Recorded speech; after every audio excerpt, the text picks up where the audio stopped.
advertising related to Gen Z markets. Prior to Collective, Kelsey worked in production with Condé Nast Entertainment and Uniworld Group. So welcome, Kelsey Davis.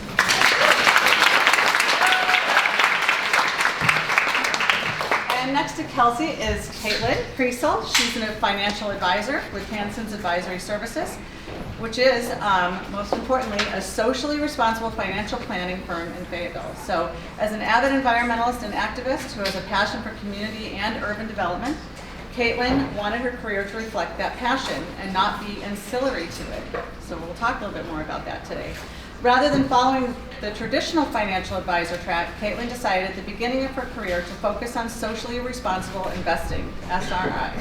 Wanting to expand the reach of sustainable finance outside of just investing, Caitlin launched the Reinvestment Alliance in 2018, which I bet some of you have heard about already today, with the help of numerous stakeholders and community members in Central New York.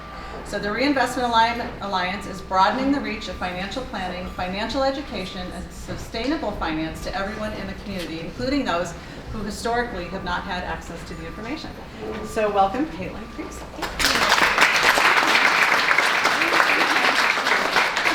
And next to Caitlin is Brianne Grealish, also known as Bree. She is a cooking show host, speaker, and the owner of the Fingerless Kitchen, working to teach and inspire people with disabilities to learn how to cook with her cooking show. Brianne is taking her passion for cooking and creative problem solving to the screen.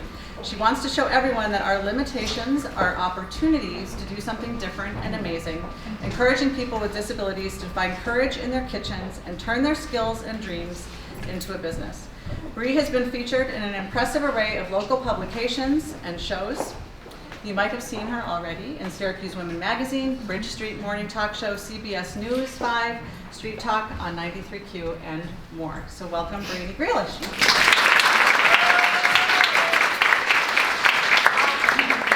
All right, so we just learned that we don't have microphones today. And that's okay, because I know that we can all project. I hopefully can. If we can't, we need to speak up, let us know in the back especially. I'm also going to try to remember to pass this along for the recording, and I'm going to use your help to remind me to do that too. So like I said, these women have so much to share with us about passionpreneurship. You know, it's a whole nother ballgame really when you're talking about trying to take your passion and turn it into your life and your work's life. So without further ado, I want to ask all of you to start out by telling us really how you discovered your passion. You want to start? Cool, I'll start. So as she stated, my name is Kelsey Davis. I'm actually a graduating senior from Newhouse at Syracuse University right now. Two more weeks. Actually I'm from Atlanta, Georgia originally. I started out as a freelance videographer. My parents worked for CNN, and so I kind of grew up in the intersection between media and business. And so for me, finding my passion within this entertainment media realm wasn't too hard. I think when we talk about entrepreneurship, a lot of times we talk about opportunity, business, commerce. But I think for me, entrepreneurship kind of started out as a survival tactic. Right? I think that as women, and especially people of color, the way in which we navigate spaces kind of is entrepreneurship in itself, right? So I think for me, being able to come to New York and learn a lot of the business techniques that goes around with my freelance and video production skills is kind of what started my company, Collective, overall. So yeah, just a little background on, I guess, how my passion and entrepreneurship came together. Awesome. Thanks, Kelsey. Caitlin? Hi everybody, my name is Caitlin Creasel, and just again, I'm a financial advisor, which is immediately a turnoff for a lot of people. They hear financial advisor, they go the other direction. I see that a lot.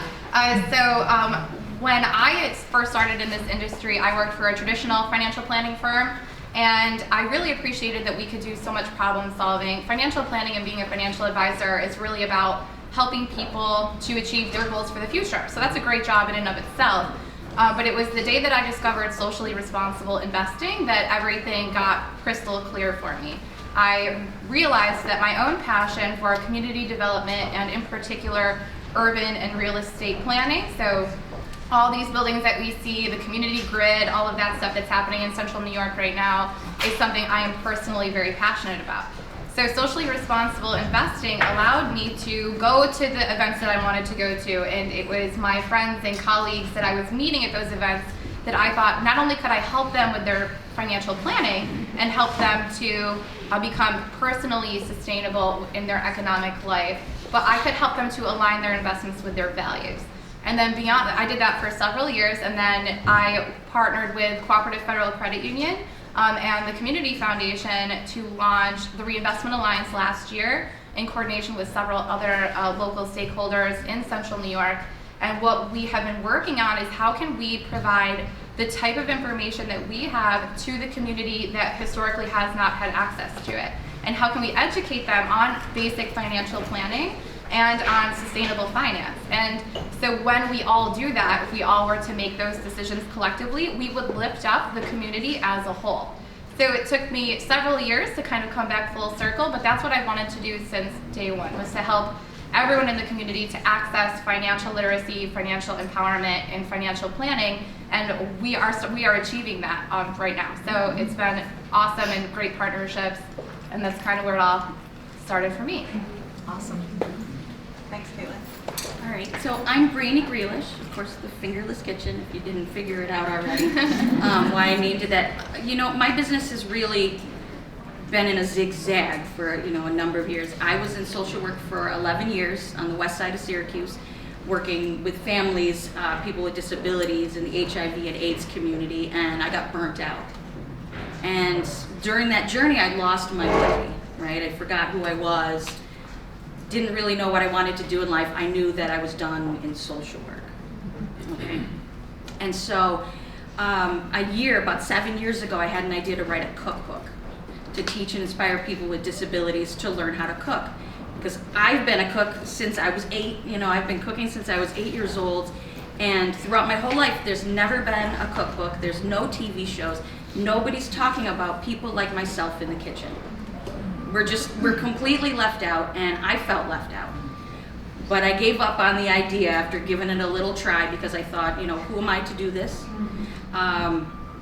What's my expertise in all this? I've only been cooking since I was 8, and it's just a passion. And I literally put everything in a drawer, all the tapes that I recorded, all the pictures, everything I put in a drawer and went back to work, what my real job was, right?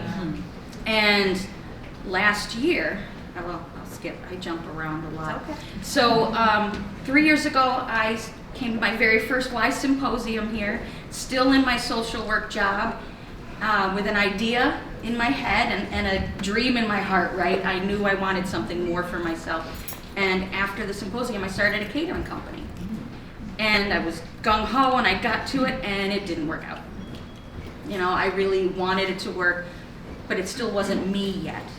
I hadn't found what really stuck. And then last year, just after the symposium, I met with Rick Tamlin to Play Your Bigger Game. And in those 2 days, I got real with myself, and I saw kind of my whole life and how it's led me up to that point. And really what it's led to is taking that cookbook idea and turning it into a real TV show, to be an example for people with disabilities, to have somebody in their community represent them in an industry that frankly doesn't seem like it even thought about it.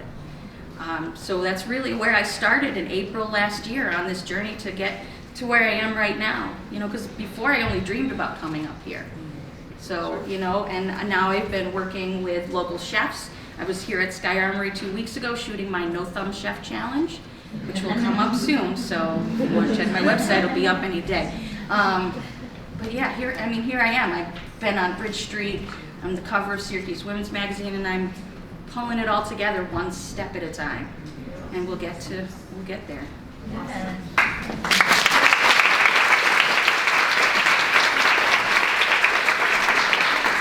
As you can see, there's so many different reasons, right, why people decide to start to pursue their passion and in their work too. So many reasons and so many ways in which to do it, right, and to figure it out. So. I guess the next question I want to ask you guys is, did you have a feeling or intuition that this was your calling? prior to the idea? Yeah, I would definitely say yes. So I almost dropped out of school around 2 years ago. So I was in a position after my sophomore year of college. I was a freelancer, like I said, and a pretty good one, I would say. At the time, I was traveling across the world on a weekly basis, producing content for artists, brands, as she mentioned, Coca-Cola, Land Rover. Also worked with a lot of artists in the hip-hop space, and so working for labels like 300 Entertainment, Sony Entertainment, Interscope. And it was really cool, comparatively speaking to a lot of my friends who were in Newhouse. They were like, oh, this is so amazing, I want to be doing that. But academically, I was suffering a lot, right? So I'm missing class all the time. At this point, my GPA has gone down basically a whole grade point. And basically, Syracuse University gave me two options, either to slow down with what I was doing when it came to my career, or to just drop out of school completely. And so during that summer, that's when I went to go work at Condé Nast Entertainment. And so I was living in New York City, paying rent in New York City, which wasn't fun. But I was doing something that I loved, and I didn't really see a space that allowed people who were like me to exist in an academic environment, right? When we talk about Generation Z, when we talk about students who are my age younger, we learn differently in the classrooms, right?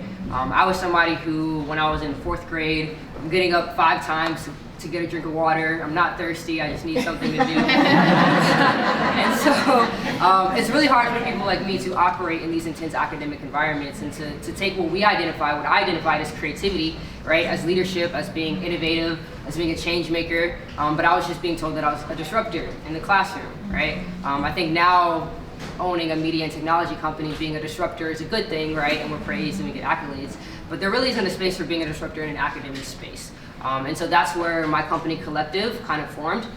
So as she kind of mentioned earlier, what we do is we're a creative agency that develops collegiate creatives and then places them directly with brands. So the way that we've been able to do that in the past years through different event activations, hosting conferences, creating networks and spaces for people like me to find a central community for people like them, right? And so 2 weeks ago, we actually just launched our beta platform. So if you go to thecollective.com, spell it how you see it on the page, it's a little different. But if you go to thecollective.com, creatives here in college are actually able to create their own accounts, build their own portfolios, publish their own content directly to the site, follow the creatives directly on the site, almost like a creative LinkedIn, hoping that they're able to increase their visibility, their own awareness as an individual brand, and get picked up by brands while they're still in school, right? I think it's a privilege for some people to be able to, over the summer, have unpaid internships in New York City and LA, and be able to put that on their resume when a lot of people can't afford to have an unpaid internship, right? A lot of us need money on the weekends just to get to the next week, and we are videographers, we're web developers, and we have the talents and capabilities to do that now. We just don't have the platform and the connectivity to get to those points, right? And so we kind of just try to bring awareness and I guess just engagement to a digital space overall. So our goals within that over the next year is essentially to create centralized communities on college campuses. So right now we're growing a creative community of college creatives all across the country. We already have creatives from Harvard, Rutgers, Syracuse, Cornell, Lemoyne, UCLA, schools all across the country. We want to be able to figure out how do we localize local markets where somewhere like Syracuse University on the Hill doesn't necessarily have the greatest relationship and connectivity with Syracuse as a city off the Hill, right? So if we know that we have all of these talented, skilled-based people in a college, and we have this community that needs those talents and those skills in order to thrive and to function on its own, there's no bridge that pairs that, right? There are local businesses, many of you guys probably, that need a web designer, right? That need a videographer, that need a photographer, and you can't necessarily pay these huge production firms in order to do the work that you know. But if you had a vetted community of college creatives that you can kind of tap into and find at your local university that's affiliated to the community, I mean, it would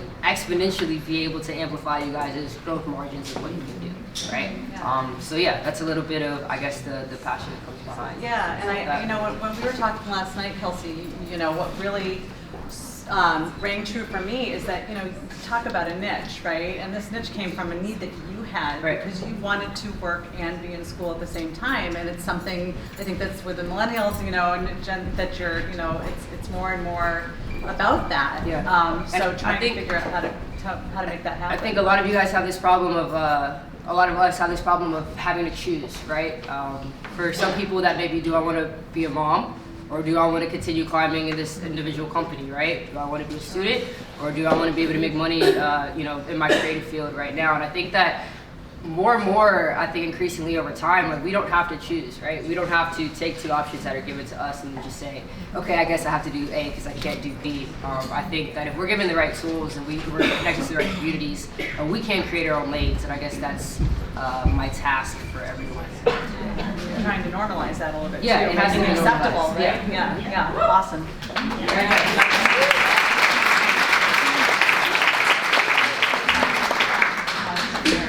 Just a little bit more about that feeling or intuition, that calling.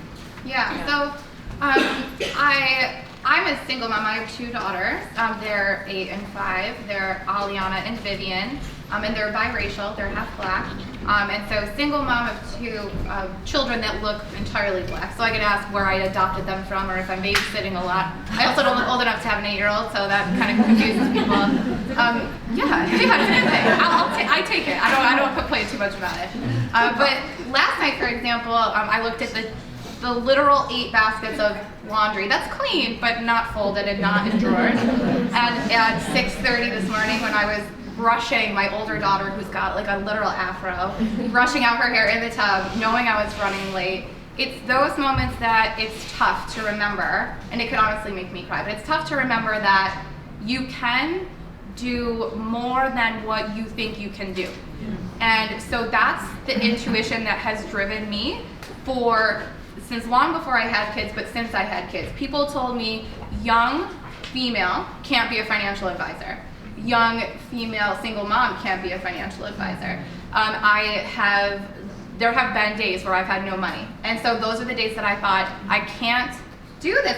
Who do I think I am? Why do I think I can do this? And so those are the days that you go to bed thinking that, but you wake up in the morning and you do it anyway.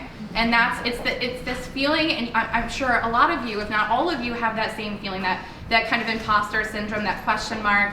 Who the hell am I to think I can wake up and do this today when I have 8 baskets of, who's gonna fold the laundry? I mean, I don't know, it's not me, like I'm very busy. But if you have a passion for something, especially if it's a passion for helping people, so all 3 of us up here, right, we all have a passion for helping people. We saw a problem that other people have, and we thought, I have an idea of how I might be able to help solve that problem. And so for me, I wanted to help people like the communities that my daughters are from to access basic financial planning, that they can't afford to come and pay me $100 an hour to receive that information. And when you're a businesswoman, you can't just give it away for free. So how can we do it? How can we make both happen? So the Reinvestment Alliance is going to be partnering with SUNY ESF, Loretto, larger organizations and companies in Central New York, and then some smaller ones to provide group-based financial planning and financial education to students, to people of color, to the YMCA is another interested partner of ours. They want us to come in and do it for all of their staff, all of the people at their Ys and all over the region. And we've identified financial educators in each component of that. So if you are marginalized youth in the city, we have Hassan Stevens from the Good Life Foundation. He's going to be doing financial education through the Reinvestment Alliance. If you have credit counseling services that you need, so if you have a constituency of employees that you think could benefit from counseling to help them to get out of credit card issues that they're having, credit union will go in and help you, and the Cooperative Federal will. And if you need life insurance and you have a big group of people and you know they all have kids, you know that they need life insurance but they can't afford it or they think they can't, we'll go in, my firm will go in, Hanson's, and we'll go in and we'll educate them on that.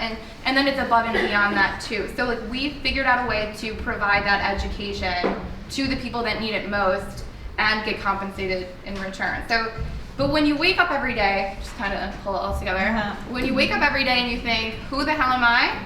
Look at the people you want to help. That's who you are. You're helping them, and that's your mission on this planet, is to help them, and you know that. So you don't need anyone else to tell you. You know that in your heart, you know whatever it is, whatever problem it is you're trying to solve. And like that's the intuition that every morning when I wake up, I put my heels back on and I do it again all over again. Right. So what you're saying, yeah.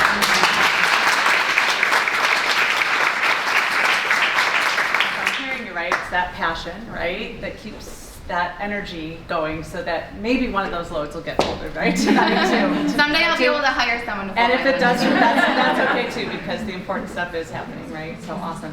So Bree, do you want to share a little bit about your intuition or calling? My calling? Well, okay. So some of you out there who know me, I've been quite a dreamer my whole life. Like I always have dreams and ideas and things bigger than myself that I've always wanted to do, but you shy away from. And I can say ever since I was a kid, it sounds weird, but ever since I was a kid, I felt something.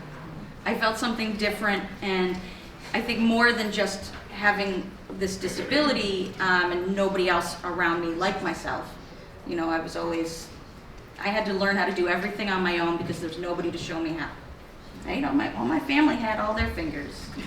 They already knew how to do everything. But yet, I knew there was something I was supposed to do.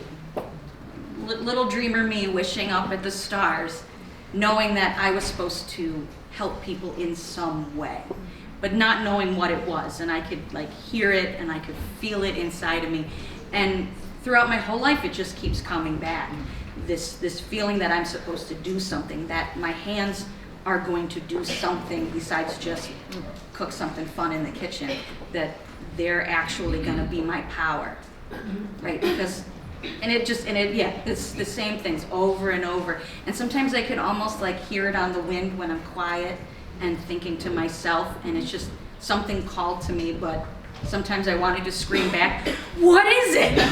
What are you telling me to do? What am I being told to do? And so what I thought it was social work. I thought, okay, I go into my community, which I grew up here in Syracuse. This is my community. So I went into my community, did the work, and it wasn't it. And I lost, like I said before, I lost myself, and that call kind of started to diminish. But at the end of social work, I had kind of had it, and then the call inside me just kept going up. Like it was just like a thump and a thump, or like drums in the back just kind of beating at a constant pace, going, come on, come on, come on, come on, and pushing and pushing. And so you know what I did? I up and quit my job with 2 weeks notice with no plan. No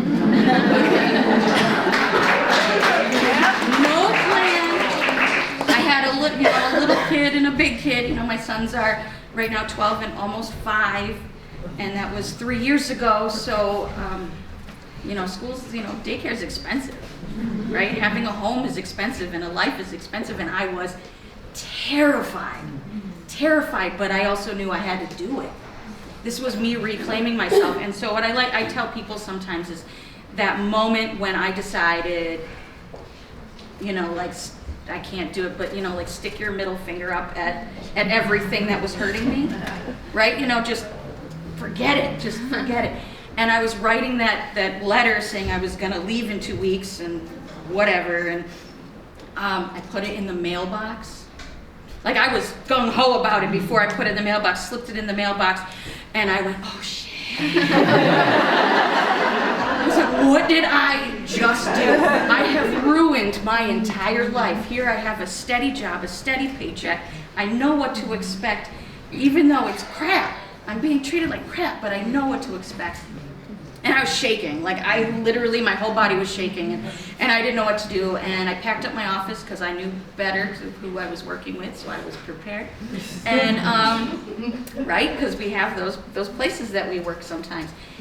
And I went to go pick up my family, and it was at that moment I started crying uncontrollably. And I mean, that really ugly cry we do up to ourselves. The tears were streaming, but I wasn't sad. This was the most powerful moment, and I'm feeling it right now because it sticks with me. And I was free.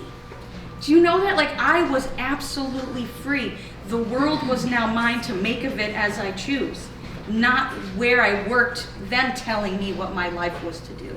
And what I was supposed to do, how I was supposed to do, how fast I was supposed to do it. And they didn't care about who you were or what you wanted to do. And the person that sits in front of them every day and their potential. and I was free. And I was just saying that out loud to myself while the tears are streaming down my face. I am free. And so,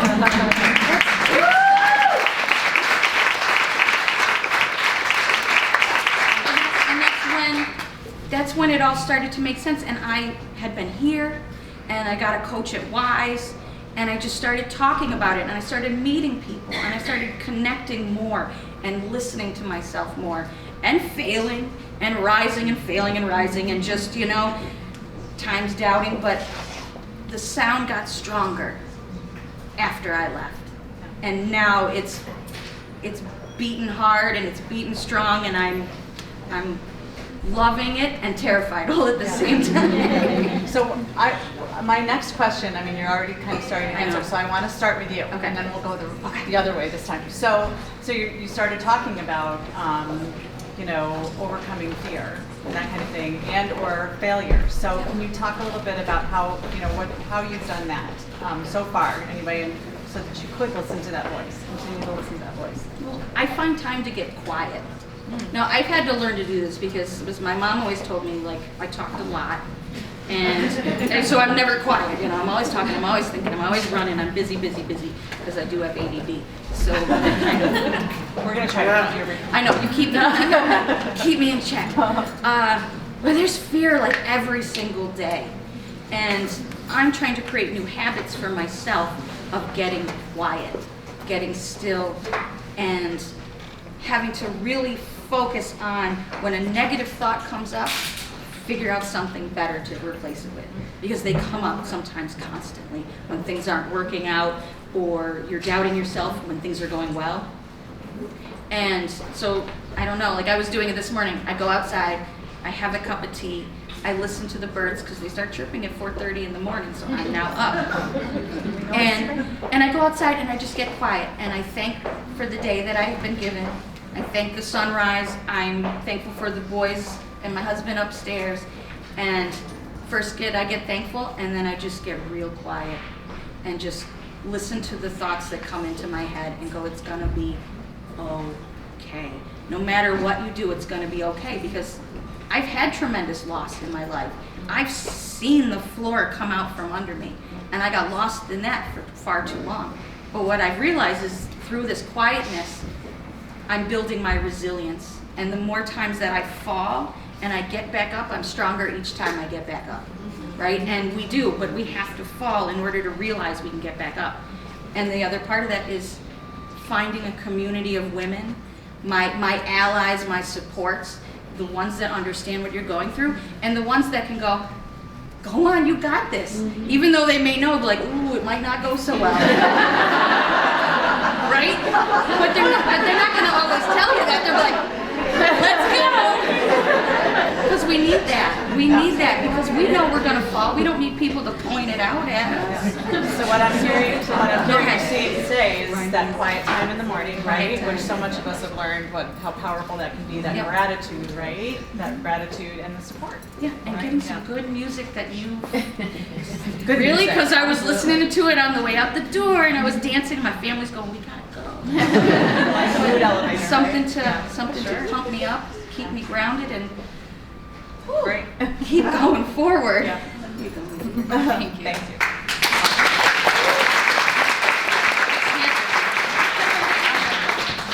So Caitlin, how about you? As far as, you know, overcoming those fears, or have there been specific times when you felt like, you know, failure might take over, but you've been able to find that resilience too? Yeah, I think that it's I mean, like, you're a little bit afraid every day, like we all are. And I was at Morgan Stanley, but I learned that I wanted to be an independent agent. I wanted to be on my own.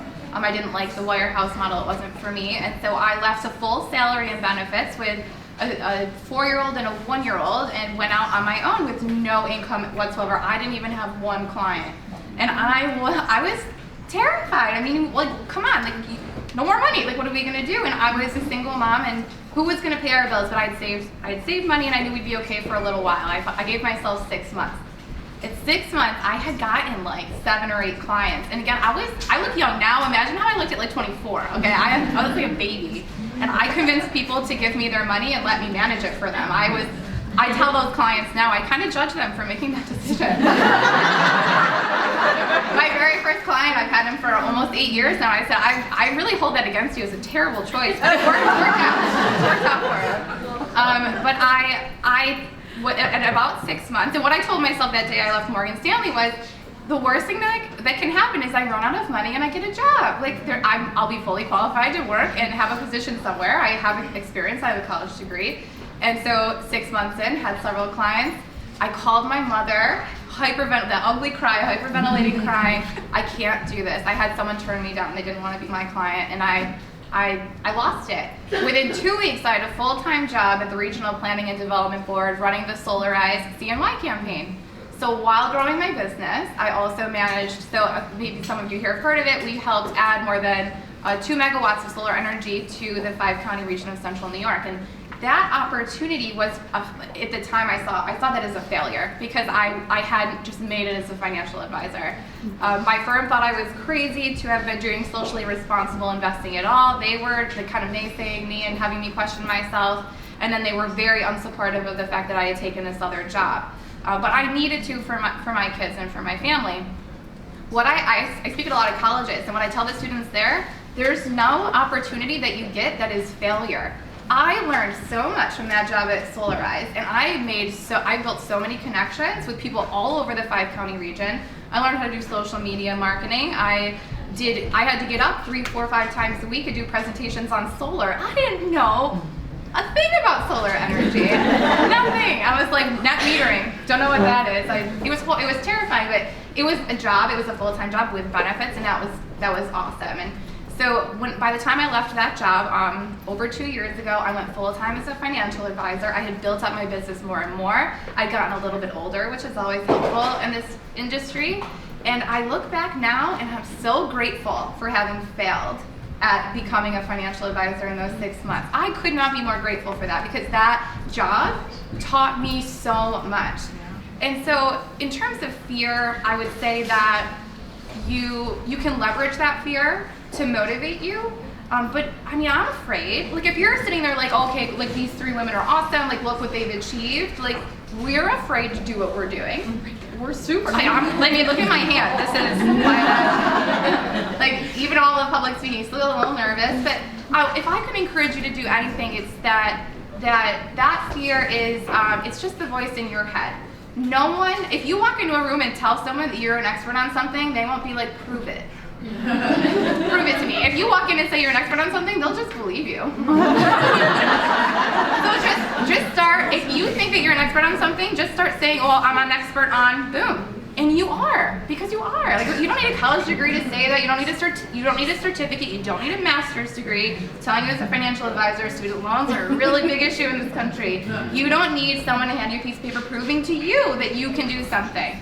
You could take those 2 years and that $60,000 you would have spent on that master's degree and start your own business instead. Because that's where you'll make the money, and you won't end up in positions where you feel like you're killing yourself for someone else, I would say. Awesome. So, yeah.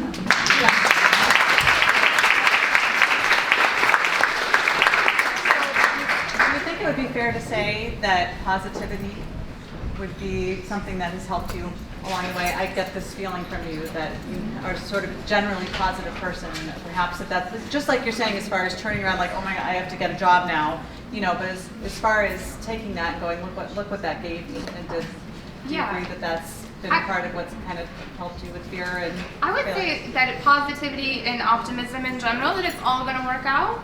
And then I would say just to add to like the fear part, like I didn't know what I was doing. Like you take tiny little steps. I didn't have an end game. I didn't think I'd start a not-for-profit alliance of financial educators. That wasn't the dream for me 8 years ago, but I just take it day by day, take it step by step, say yes to opportunities as they come. Because then you'll say, ooh, I can do this, ooh, I can do that. Like it's not a chess game where you have to map out all the moves from the beginning. You just have to have like a move or two.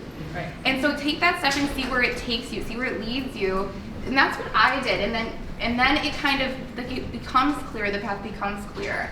And I would say that's where a lot of the fear came for me. With I didn't know where I was trying to get to. Like I didn't know what the end game was. I didn't have a clear goal. Right. But I just said yes to opportunities as they came, and now we've built this really dynamic, very broad, collaborative community organization that's going to change a lot for us. So it's just say yes to those little opportunities and believe in yourself that you can do it, and believe that you have a reason to be where you are, and you're an expert. I will never doubt you. Come up and tell me what you're an expert in after. I'll believe you.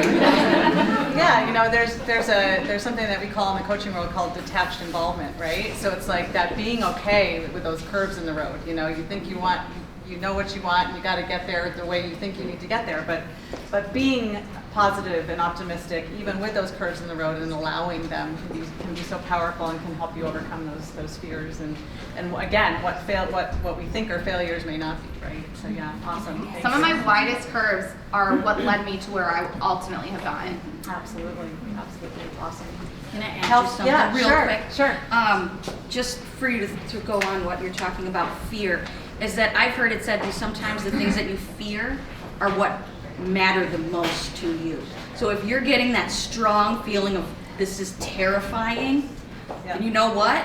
It's time to go. It's time to not run that way. It's time to, like, if I fear it, it means something to me. It's got value. Absolutely. Instead of fearing it, but you see it as a value. And sometimes if you realize that you're fearing it because you care, it can be more powerful. Yes. Are you going to leave a couple minutes for us, guys? Yes. How much more time do we have? 4 minutes. 4 minutes? 4 minutes. Holy cow. Okay.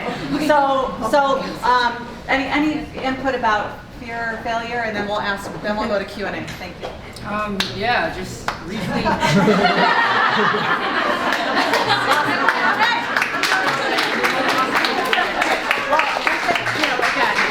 Just like Robin said, we could go for days, but yes, go ahead. Next question for Kelsey. Let's get it. I have a son who's interested in that whole array, video, the whole deal. How did you get from do what you do in school to marketing to a coach? Yeah. Do they see you online? Because he's always creating videos. I'm like, honey, what are they supposed to just fly to you? Or what? Well, first you sound like my dad, so that's. What are you doing on the Like, computer? you're not daily. What are you doing? Yeah. So first, I would definitely say make sure that you're selling what you're doing, right? So fortunately, I grew up in the age of the internet, right? So a lot of the things I learned was YouTube.com, right? Literally just being online and immersing myself in being skilled, oriented in what I was doing. I think a lot of people would try, like, we'll see a niche in the market and say, hey, well, I can maybe fill that, and then just immediately go without getting the proper research skills that they need in order to do that. So that's the first thing. But yeah, after that, I think being involved in the right communities, right? So I was fortunate enough to be around other people who were content creators, or being in Newhouse, having a Newhouse network. So the department chair actually, I'm in television, radio, and film. The department chair, I made him invite me to board meetings and stuff, because I was like, yo, I go here, I pay you guys $250,000 over the course of 4 years, put me in the room, right?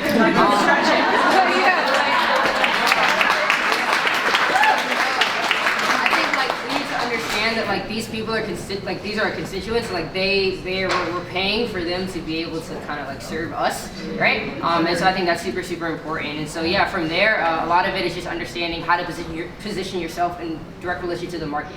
Right, so I think that because I was somebody who has this huge community of content creators that are looking at what I'm doing, that see me as a thought leader, over the past few years I've really grown as an influencer in pertaining to Gen Z content and marketing overall. So I think that brands see that and they know, hey, these 17-year-olds aren't listening to what I'm going to say, but they'll listen to what I'm going to say, right? So I know that if I come to them and I say, hey, let me be the thought leader and represent all of them, they'll pay me the 10x price, right? And then I'll be able to distribute that to my own community, right? So I think that it's being connected to the right communities, being super smart about how you, go to market based on what your actual value is and the people that you're actually trying to serve, and then failure, right? Being able to fail in certain places so that you know how you can iterate.